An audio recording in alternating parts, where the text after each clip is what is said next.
స్వయంగా మీరు మీ జీవితాన్ని చూసుకోండి.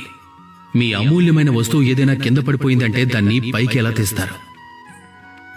ఆ వస్తువుని తీసుకోవాలంటే మీరు కిందకి వంగాల్సి ఉంటుంది. పెద్దల ఆశీర్వాదం తీసుకోవాలంటే ఎలా తీసుకుంటారు? మీరు తల వంచి వారి ఆశీర్వాదం తీసుకోవాల్సి ఉంటుంది, అవునా?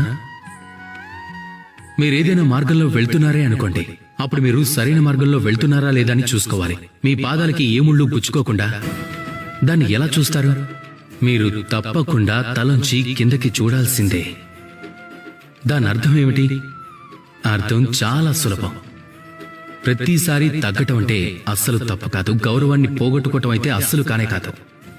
పరిస్థితికి అనుగుణంగా అవసరమైన చోట మీరు తగ్గడం నేర్చుకుంటే అప్పుడు మీరు ఎన్నో పొందగలరు. జ్ఞానం, గౌరవం, గుణం, విశ్వాసం. కాబట్టి అవసరానికి పరిస్థితికి తగ్గట్టు తగ్గడం నేర్చుకోండి. అందులో ఎలాంటి తప్పు లేదు. ఆత్మగౌరవం తప్పకుండా ఉండి తీరాలి, కానీ అది అహంకారంగా ఎప్పుడూ మారకూడదు. ఈ మాటని ప్రత్యేకంగా గుర్తుపెట్టుకోండి. అలాగే నాతో పాటు ప్రేమగా చెప్పండి, రాధా కృష్ణ.